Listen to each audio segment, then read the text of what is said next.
बहुत बहुत स्वागत है आप सभी का। नमस्कार, आप देख रहे हैं सुबह 9 बजे। मैं हूं प्रीति। आइए एक नजर डाल लेते हैं सुर्खियों पर।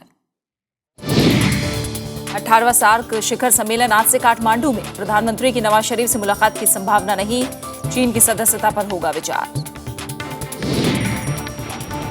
पहले दौर में जम्मू कश्मीर और झारखंड में रिकॉर्ड मतदान। 5वें दौर की अधिसूचना आज, पीडीपी जारी करेगी घोषणा पत्र।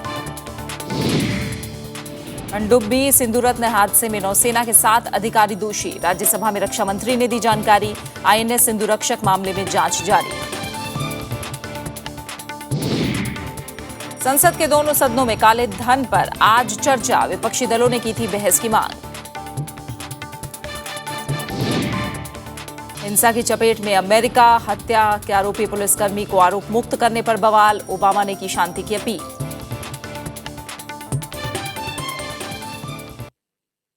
नेपाल की राजधानी काठमांडू में आज से 18वां सार्क शिखर सम्मेलन शुरू हो रहा है। इसमें प्रधानमंत्री नरेंद्र मोदी सार्क क्षेत्र के संतुलित सामाजिक आर्थिक विकास पर अपना रुख रखेंगे। उनका जोर सदस्य देशों के बीच सहयोग और रेल सड़क कनेक्टिविटी को बढ़ाने पर होगा। सदस्य देशों की क्षेत्रीय संपर्क, कारोबार, सुरक्षा जैसे मसलों पर चर्चा करके सार्क को ज्यादा प्रभावी संस्था बनाने की कोशिश होगी। 1985 में बने सार्क संगठन में फिलहाल 8 देश हैं। इनमें भारत, पाकिस्तान, अफगानिस्तान, बांग्लादेश के अलावा नेपाल, भूटान, श्रीलंका और मालदीव शामिल है। आज से शुरू हो रहे सार्क सम्मेलन में प्रधानमंत्री नरेंद्र मोदी की कोशिश होगी कि ये सभी देश आर्थिक विकास में एक दूसरे का साथ दें। सम्मेलन में प्रधानमंत्री नरेंद्र मोदी और पाकिस्तान के प्रधानमंत्री नवाज शरीफ की मुलाकात पर भी निगाहें हैं, लेकिन मुलाकात पर कोई फैसला नहीं हुआ है। विदेश मंत्रालय ने साफ किया कि भारत सार्थक बातचीत के हक में है, लेकिन पाकिस्तान को इसकी समझ होनी चाहिए। We are ready for meaningful dialogue, but the emphasis on meaningful, not on issues which a meaningful dialogue has a meaning in diplomacy, and in Pakistan, they know it very clearly what we mean by meaningful dialogue.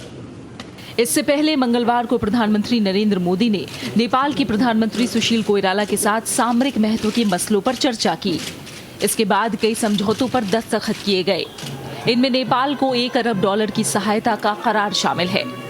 प्रधानमंत्री नरेंद्र मोदी ने नेपाल के सभी नेताओं से मतभेद भुलाकर जल्द संविधान निर्माण का काम पूरा करने की नसीहत दी।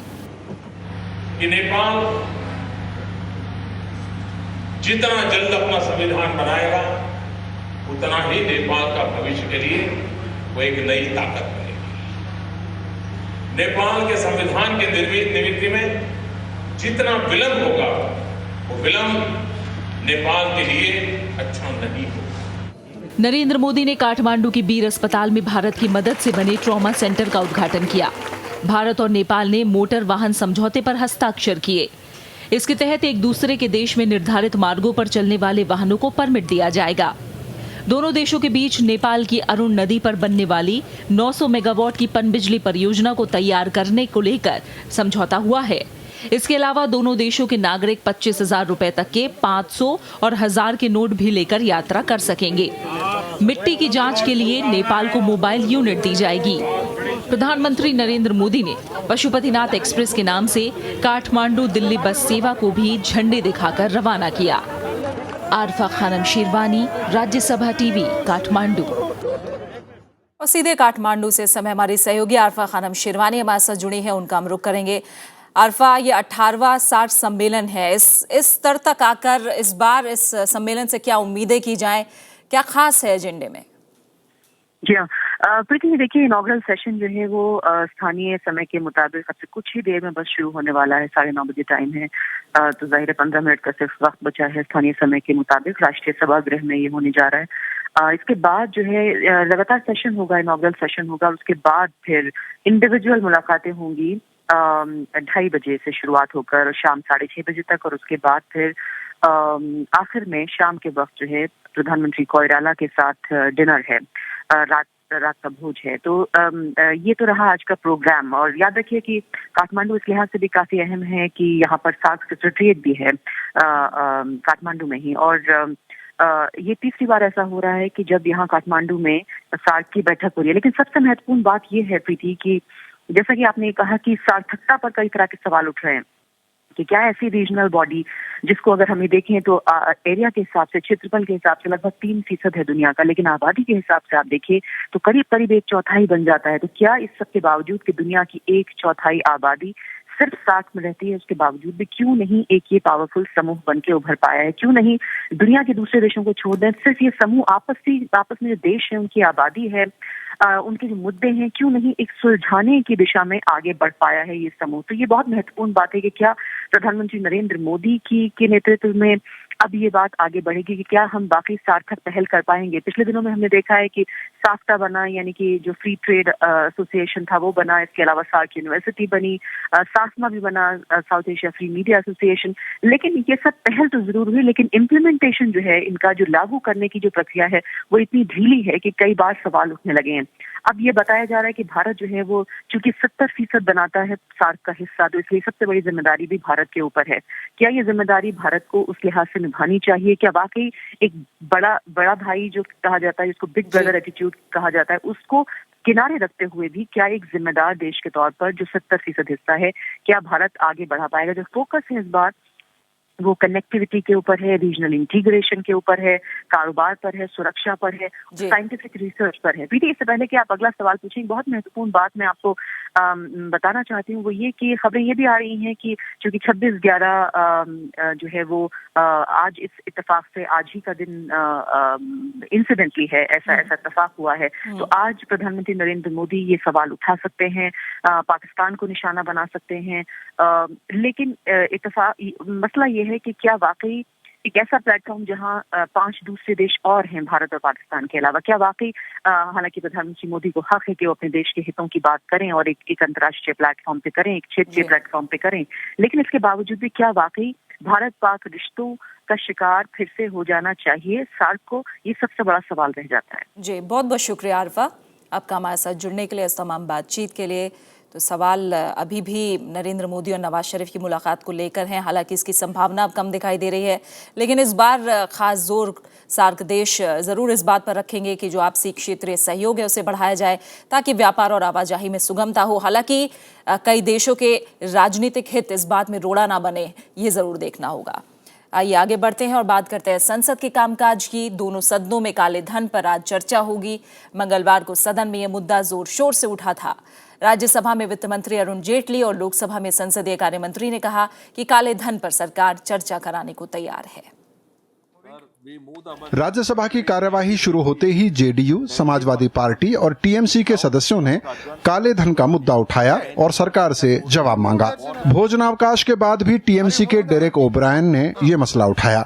इस पर वित्त मंत्री अरुण जेटली ने चर्चा का भरोसा दिलाया। The government has made some assurances outside the house, inside the house, everywhere for the last 100 days that all this black money will come back. There's been no action taken about it. So there is zero hour notice. In consultation with the political parties, whenever the chairman or yourself fix a discussion on the subject, the government is too willing to have it. Okay, no problem. Lok Sabha में भी प्रश्नकाल की शुरुआत में ही विपक्ष ने काले धन पर स्थगन प्रस्ताव पर चर्चा की मांग की। विपक्ष चाहता था कि अध्यक्ष सुमित्रा महाजन प्रश्नकाल को स्थगित कर तुरंत इस मसले पर चर्चा कराएं, लेकिन मांग नहीं माने जाने पर विपक्षी सदस्य अवरोध करने लगे। सरकार ने कहा कि वो इस मसले पर बहस के लिए तैयार है।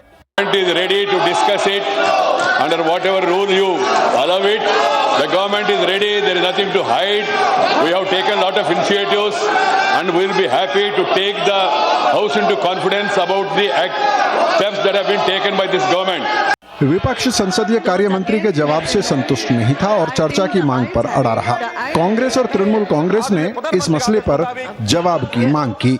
They defamed the UPA 2 government on this issue only, and they went the door to door, city to city, town to town, village to village. They propagated. Therefore, they should apologize for this. Absolutely. That's why we want this. Lok Sabha में अवरोध के चलते प्रश्नकाल में महज 2 सवाल ही पूछे गए। शून्यकाल के दौरान भी ये मसला उठता रहा। प्रणव गोस्वामी के साथ श्याम सुंदर, राज्यसभा टीवी। सीबीआई निदेशक की नियुक्ति से जुड़े संशोधन विधेयक पर आज चर्चा जारी रहेगी। इसमें लोकसभा में नेता विपक्ष नहीं होने पर सदन की सबसे बड़ी विपक्षी पार्टी के नेता को चयन समिति में शामिल करने का प्रावधान है। कांग्रेस ने विधेयक को हड़बड़ी में लाने का आरोप लगाते हुए मंगलवार को सदन से वॉकआउट किया था। दिल्ली विशेष पुलिस स्थापना संशोधन विधेयक 2014 में सीबीआई निदेशक के चयन के लिए सिलेक्शन पैनल के सभी सदस्यों की मौजूदगी की शर्त खत्म करने का प्रावधान है। इसी को लेकर लोकसभा में जबरदस्त विरोध हुआ। कई विपक्षी दलों के साथ सरकार में शामिल शिवसेना ने भी सरकार के इस प्रस्ताव का विरोध किया। If that leader from the opposition or the leader of the biggest party, largest party, remains absent or deliberately remain absent, I do agree the government cannot go on waiting for that. But they also should be made responsible. How can they run away from this? Biju Janata Dal ने बहस में हिस्सा लेते हुए इस प्रस्ताव को खतरनाक बताया। When another government would be in power and other people will be ministers, they will take this, that in the absence of a member in the committee, they can go ahead. Maybe two people, maybe one person, maybe the leader of the house alone can go ahead and say that the other two members were absent. इससे पहले Congress party और तृणमूल कांग्रेस ने सरकार पर हड़बड़ी में बहस कराने का आरोप लगाते हुए सदन से वॉकआउट किया। Such bill should not be taken in hurry, because you allow us to discuss tomorrow or day after tomorrow. We will definitely cooperate passing in this bill or other bills. सरकार की तरफ से कहा गया कि वो सभी पार्टियों को इस विधेयक पर बोलने का मौका देने के बाद ही इसे पास कराएगी। लोकतांत्रिक मूल्यों का आदर करते हुए मैं अध्यक्ष महोदय से यही अनुरोध करता हूं कि चूंकि आज विपक्ष के अधिकतर सदस्य यहां उपस्थित नहीं है, तो उचित नहीं रहेगा that we press for the passage of this bill and we would be ready to continue with the discussion tomorrow. Lok Sabha में सबसे बड़े दल के नेता को सीबीआई निदेशक की नियुक्ति में शामिल करने का स्वागत किया गया है। गौरतलब है कि सीबीआई निदेशक की नियुक्ति के लिए प्रधानमंत्री, सुप्रीम कोर्ट के मुख्य न्यायाधीश के अलावा लोकसभा में नेता विपक्ष या फिर सबसे बड़े दल के नेता को शामिल करने का प्रस्ताव है। श्याम सुंदर, राज्यसभा टीवी। नौसेना ने 7 अधिकारियों को पनडुब्बी सिंधु रत्न हादसे का दोषी पाया है। इस साल 26 फरवरी को सिंधु रत्न में आग लग जाने की वजह से 2 अधिकारियों की मौत हो गई थी। घटना के बाद तत्कालीन नौसेना प्रमुख एडमिरल डी.के. जोशी ने इस्तीफा दे दिया था। रक्षा मंत्री मनोहर पारिकर ने राज्यसभा में एक लिखित जवाब में इसकी जानकारी दी है। उन्होंने बताया कि पश्चिमी नौसेना कमान मुख्यालय में इन अधिकारियों के खिलाफ अनुशासनात्मक कार्रवाई शुरू की गई है। मामले में जांच बोर्ड की रिपोर्ट में 7 अफसरों को चूक के अलग अलग मामलों में दोषी पाया गया है। नौसेना पोत सिंधु रत्न में आग लग गई थी जब ये पोत रूटीन प्रशिक्षण और निगरानी के लिए मुंबई के करीब समुद्र में था। वहीं एक दूसरी पनडुब्बी INS सिंधु रक्षक में 14 अगस्त 2013 को हुई दुर्घटना का ब्यौरा देते हुए रक्षा मंत्री ने कहा कि इस मामले में BOI की जांच अभी पूरी नहीं हुई है। इस दुर्घटना में INS सिंधु रक्षक पनडुब्बी डूब गई थी और 18 नौसेना कर्मियों की मौत हो गई थी। राज्यसभा में मंगलवार को श्रम विधि संशोधन विधेयक 2011 पारित हो गया। हालांकि वाम दलों ने सदन से वॉकआउट किया। संशोधन विधेयक के जरिए 40 कर्मचारियों वाले संस्थान के लिए श्रम कानूनों की प्रक्रिया आसान बनाई गई है। राज्यसभा में आज श्रम मंत्री बंडारू दत्तात्रेय ने श्रम विधि संशोधन विधेयक 2011 पेश किया। उन्होंने कहा कि संशोधन विधेयक में छोटे उपक्रम की परिभाषा में उन संस्थानों को लाया गया है जहां 10 से कम और 40 से ज्यादा कर्मचारी काम नहीं करते। लेबर्स के वेलफेयर के बारे में, लेबर्स के राइट्स के बारे में हमारा सरकार भी कटिबद्ध है और हम भी कटिबद्ध है, उसमें कोई कॉम्प्रोमाइज नहीं होगा।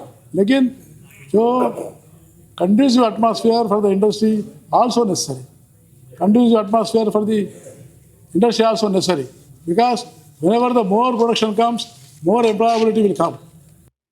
कांग्रेस सांसद मधुसूदन मिस्त्री ने श्रम विधि संशोधन विधेयक 2011 पर चर्चा की शुरुआत की। उन्होंने संशोधन से खासकर अस्थायी मजदूरों पर पड़ने वाले असर को लेकर चिंता भी जताई। वाम दलों ने भी श्रम कानून में संशोधनों के खिलाफ आपत्ति जताई और सदन से वॉकआउट किया। मैं इसके पक्ष में हूं नहीं, ये सरकार मजदूर विरोधी है, ऐसा मेरा इनके ऊपर आरोप है। और खास करके जो छोटे तबके के जो मजदूर है, जो इस कानून के अंदर काम करते हैं, उनके भारोभार विरोधी है, इनको वोट लिए हैं, लेकिन अब उनके है तो उनको सबसे ज्यादा से ज्यादा नुकसान करने वाली है सरकार है, ऐसा मेरा मानना है। और इसके साथ ही मेरी बात क्या मैं समाप्त करता हूं sir. Peep into any factory in your Delhi. You need not go beyond. In the Wazirpur area or the industrial area, Okhla and others. Please peep into. More than 100 workers are working. Only 20 workers are named in their register. What you could do? There are written complaints to the government. Nothing could be done. This is the state of affair. You are further simplifying, further diluting the provision. Bharat की जो प्रभुसत्ता है, उसकी जो सार्वभौमिकता है और जो 200-300 साल का गरीब मेहनत कश मजदूरों का इतिहास है, जिन्होंने कुर्बानी देकर के कानून अपने पक्ष में बनाए थे, उसका गला घोटने वाला है। स्थायी समिति ने 20 दिसंबर 2005 को अपनी 10वीं रिपोर्ट में इससे जुड़े संशोधन सुझाए थे। बीजेपी के बासवराज पाटिल ने कहा कि ये विधेयक सभी कर्मचारियों के हित में है, तो टीएमसी के डी बंदोपाध्याय ने इसे मजदूर विरोधी बताते हुए इसकी मुखालफत की। रविंद्र सिंह चौरान, राज्यसभा टीवी। बीमा संशोधन बिल पर विचार कर रही राज्यसभा की सिलेक्ट कमेटी की समय सीमा 12 दिसंबर तक बढ़ा दी गई है। सदन ने मंगलवार को इस प्रस्ताव को मंजूरी दी। बिल के जरिए बीमा क्षेत्र में एफडीआई की सीमा 26 से बढ़ाकर 49% की जानी है। सदन में सिलेक्ट कमेटी की मियाद बढ़ाने का प्रस्ताव समिति के अध्यक्ष चंदन मित्रा ने रखा। Motion moved. Those in favor, please say aye. Aye. Those against will say no. I think the ayes have it. The ayes have it. The ayes have it. Motion is adopted. CPM के P Rajiv ने इस पर सवाल उठाया। उन्होंने कहा कि समिति के सदस्यों को इसकी जानकारी नहीं थी। दूसरे सदस्यों ने भी इसका समर्थन किया। I am the member of the committee. I am not aware of this. Nothing prevents the chairman to convene a meeting and then come to the House. I think if that should be done, that will be in the right spirit, and let the committee meet, and then the chairman can come here and seek extension. Okay. It's not going to take time. We want the committee to function properly. Members of the committee and members of this House, they are all here. Chairman is here. What prevents the committee from meeting and then recommending? वित्त मंत्री अरुण जेटली ने कहा कि 28 नवंबर को समिति की समय सीमा खत्म हो रही है। अगर समय सीमा नहीं बढ़ाई गई तो समिति भंग हो जाती। So there are two options. The House extends it. We'll wait for the select committee. The House doesn't extend it. Let's take up the bill tomorrow for consideration.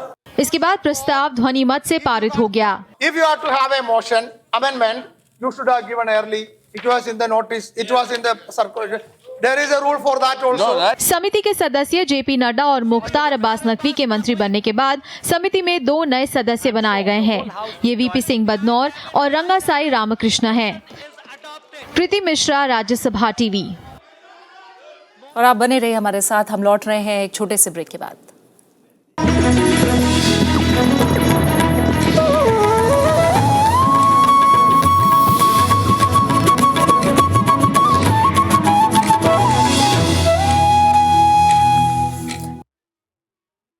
Break के बाद आपका स्वागत है। आइए बात करते हैं कुछ और अहम खबरों की।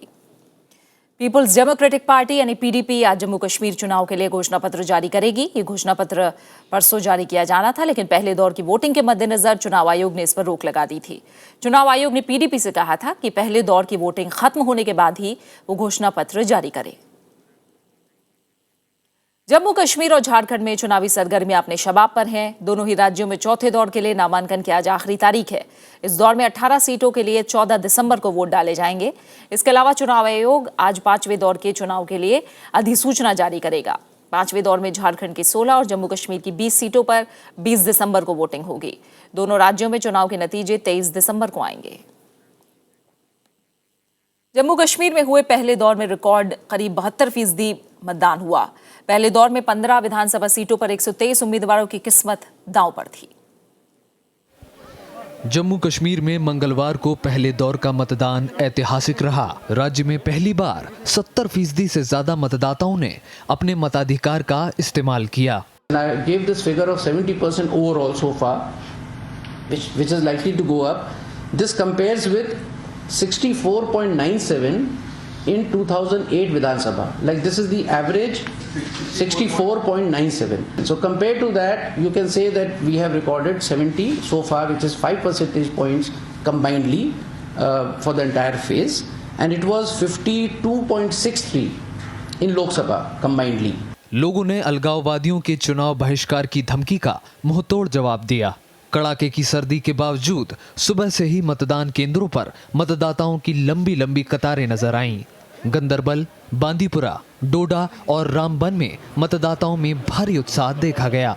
हम ऐसे नेता को चुनना चाहेंगे जो देश को तरक्की फैलाए, हमें आसानी से मिल सके, हमारी प्रॉब्लम को समझे, करप्शन को दूर करे, ऐसा ही नेता लेना चाहिए। वोट जो है हमने अकॉर्डिंग टू किसी रिलीजन के मुताबिक नहीं दिया, अकॉर्डिंग टू हमने इस मुताबिक दिया कि जो हमारी यूथ की है वो फर्दर डेवलपमेंट हो जाए। जो हमारे लिए काम अच्छे कैसे करे वही कैंडिडेट हम चुनेंगे जिससे हमें फायदा मिले। राज्य में पहले दौर में जम्मू क्षेत्र की 6, कश्मीर की 5 और लद्दाख क्षेत्र की 4 विधानसभा सीटों पर वोटिंग हुई, जिसमें बांदीपुर की 3, गंदरबल, लेह, कारगिल, किश्तवाड़, डोडा और रामबन जिले की 2-2 सीटें हैं। 14 सीटें सामान्य हैं, वहीं 1 सीट आरक्षित है। पहले दौर में 7 मंत्रियों और 12 मौजूदा विधायकों समेत 123 उम्मीदवारों की किस्मत ईवीएम में कैद हो गई। Bureau report, Rajya Sabha TV.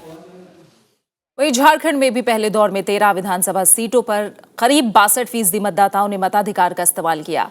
इस दौर में 199 उम्मीदवारों की किस्मत का फैसला हुआ है। झारखंड में भी मतदाताओं में खासा उत्साह नजर आया। पहले दौर की वोटिंग के लिए सुबह से ही मतदान केंद्रों पर भारी तादाद में मतदाता पहुंचे। राज्य में सुबह 7 बजे वोटिंग शुरू हुई थी। इस दौर में गुमला, लातेहार, लोहरदगा की सभी सीटें नक्सल पीड़ित हैं। दोपहर बाद मतदान की रफ्तार और बढ़ी। नौजवानों के साथ महिलाओं और बुजुर्गों ने भी बढ़ चढ़कर वोटिंग की। The turnout has been quite encouraging in this phase. Last assembly election in this phase for these ACs, the poll percentage was 58%. Till now, we have received the turnout of 61.92. नक्सल पीड़ित इलाकों की विधानसभा सीटें होने की वजह से सुरक्षा के तगड़े इंतजाम किए गए थे। हेलीकॉप्टर से भी मतदान केंद्रों की निगरानी की गई। कुछ इलाकों में नक्सलियों ने गड़बड़ी पैदा करने की कोशिश की, लेकिन सुरक्षा बलों की मुस्तैदी की वजह से उसे नाकाम कर दिया गया। सबका अधिकार है, इसे सबको अपना अधिकार समझकर देना चाहिए, क्योंकि एक वोट किसी को जिता भी सकता है एंड हरा भी सकता है। ऐसे नेता का चुनाव कर सकते हैं जो इस क्षेत्र का और इस राज्य का विकास कर सकते हैं। झारखंड में 6 जिलों की जिन 13 विधानसभा सीटों पर मतदान हुआ, उनमें पलामू, लातेहार, गढ़वा, लोहरदगा की सभी सीटें, गुमला की 2 और चतरा की 1 विधानसभा सीट शामिल है। चतरा की सिमरिया सीट पर तीसरे और गुमला की सिसई सीट पर दूसरे चरण में मतदान होगा। चतरा, लातेहार, छतरपुर सीट अनुसूचित जाति, गुमला, बिशुनपुर, लोहरदगा और मनिका अनुसूचित जनजाति के लिए आरक्षित हैं। पांकी, डाल्टनगंज, बिश्रामपुर, हुसैनाबाद, गढ़वा और भवनाथपुर सीट पर भी पहले दौर में वोटिंग का काम पूरा हो गया। सभी सीटों पर 23 दिसंबर को परिणाम आएंगे। इस दौर में 199 प्रत्याशियों की किस्मत का फैसला हो गया है। Bureau report, Rajya Sabha TV.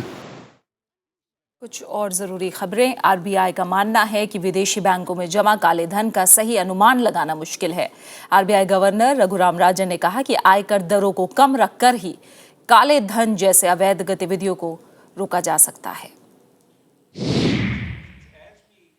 With the low incentive as well as a high possibility of getting caught, I think the amount of black money in the system will come down over time, and more transactions which today almost necessitate the use of black money will become much more white. I think many of you would argue that in a number of places in India, the amount of unaccounted money that goes into, say, housing transactions has come down over time. लंबे इंतजार के बाद मंगलवार को DDA housing scheme 2014 का lucky draw निकाला गया। सुबह 11:30 बजे शुरू हुए इस ड्रॉ में 25,040 विजेताओं के नामों का ऐलान हुआ। डीडीए फ्लैटों के लिए 10 लाख से ज्यादा लोगों ने आवेदन किया था। ये खुशी है दिल्ली में एक अदद छत के सपने के पूरे होने की। आज करीब 25,000 लोगों का सपना Delhi development authority housing scheme 2014 के ड्रॉ के जरिए हुआ। कंप्यूटर के जरिए निकले इस ड्रॉ में अपने नाम देखकर कई लोगों की खुशी का ठिकाना नहीं रहा। मैंने तो एक ही भरा है, पहली बार भरा है। 4 महीने दिल्ली में आए हुए हुआ है। 10 जुलाई को दिल्ली आया था, तो आया था उस समय ड्रॉ का चल रहा था, भर दिया, निकल गया। साल होपफुली मेरा आ गया है। पिछले कई सालों से मैं भर रहा हूँ, तो नाउ आई एम हैप्पी कि दिल्ली में मेरा अपना एक घर होगा। हालांकि आशियाना पाने से महरूम रह गए लोगों के चेहरे पर मायूसी भी बयां हो रही थी, तो कुछ लोगों के जहन में कुछ शक भी थे। डीडीए के मुताबिक ड्रॉ बेहद साफ सुथरी प्रक्रिया के तहत हुआ और जल्द ही इन फ्लैटों को उनके मालिकों को सौंप दिया जाएगा। हम कोशिश करेंगे कि 1 जनवरी से लोगों को जो है वो पोजेशन देना शुरू कर दें। डीडीए की इस आवासीय योजना में 25,040 फ्लैट का ड्रॉ निकाला गया। फ्लैटों की कीमत 7 लाख रुपए से लेकर 1 करोड़ 20 लाख रुपए तक है। विपिन चौहान, राज्यसभा टीवी। हरियाणा की बीजेपी सरकार ने राज्य कर्मचारियों की रिटायरमेंट उम्र 60 साल से घटाकर फिर से 58 साल करने का फैसला किया है। कांग्रेस की हुड्डा सरकार ने रिटायरमेंट की उम्र 58 से बढ़ाकर 60 साल की थी। विधानसभा चुनाव के ऐलान से कुछ दिन पहले ही इस फैसले को लागू भी कर दिया गया था। केरल सरकार ने बर्ड फ्लू से प्रभावित करीब 20 लाख बत्तखों को मारने का फैसला किया है। केरल के अलपुझा, कोट्टायम और पठानमथिट्टा जिलों में लाखों बत्तखों में बर्ड फ्लू से प्रभावित होने की पुष्टि के बाद केरल सरकार ने यह कदम उठाया है। सरकार ने सिगरेट की खुदरा बिक्री पर प्रतिबंध लगा दिया है। स्वास्थ्य मंत्रालय ने इस बारे में बनाई गई कमेटी की सिफारिशें मंजूर कर ली हैं। स्वास्थ्य मंत्रालय ने इस बारे में ड्राफ्ट नोट भी जारी कर दिया है। इस कमेटी का गठन पूर्व स्वास्थ्य मंत्री डॉक्टर हर्षवर्धन ने किया था और अब इस पर कैबिनेट में विचार किया जाएगा।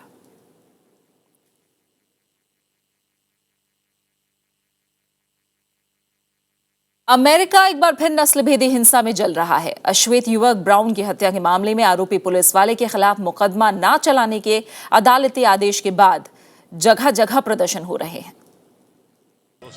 फर्गुसन शहर में साल अगस्त में हुई एक अश्वेत युवक की हत्या का मामला शांत होता नहीं दिख रहा है। अदालत ने आरोपी पुलिस वाले को दोषी मानने से इनकार किया तो लोग सड़कों पर उतर आए।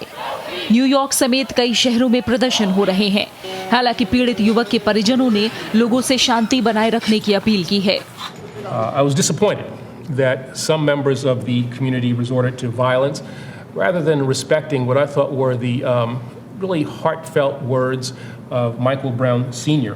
And the wishes that he expressed about how he wanted his son's memory to be honored with non-violence. इस बीच राष्ट्रपति बराक ओबामा ने कहा है कि लोगों का गुस्सा स्वाभाविक प्रतिक्रिया है, लेकिन हिंसा इसका जवाब नहीं है।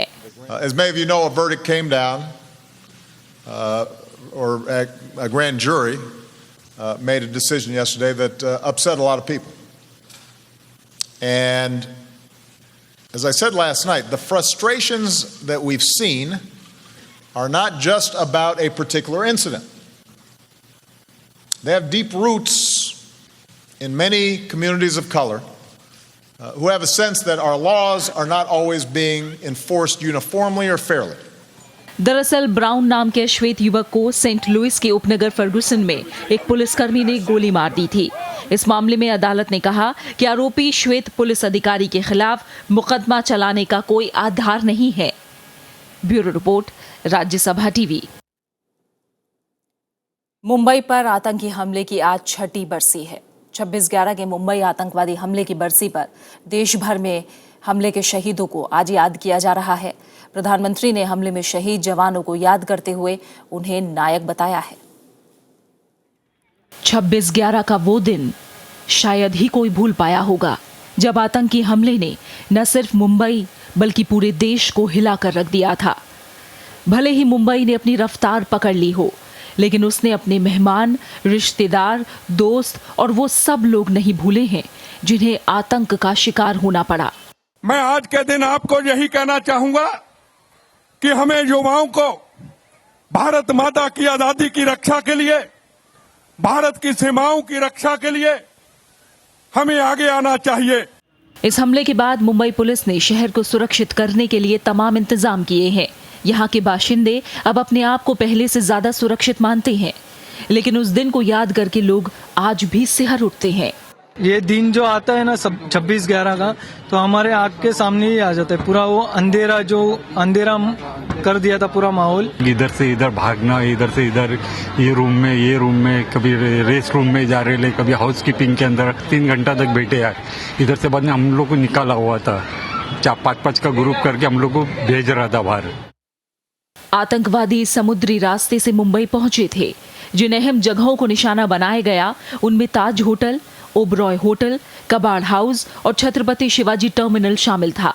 इसके बाद एनएसजी और मुंबई पुलिस ने ऑपरेशन ब्लैक टॉर्नेडो चलाया, जिसमें 10 में से 9 आतंकी मार गिराए गए। हमले का एक आतंकी अजमल आमिर कसाब पकड़ा गया था, जिसे फांसी दे दी गई। Bureau report, Rajya Sabha TV. और इसी के साथ फिलहाल इस बुलेटिन में इतना ही। जाते जाते एक नजर हेडलाइंस पर।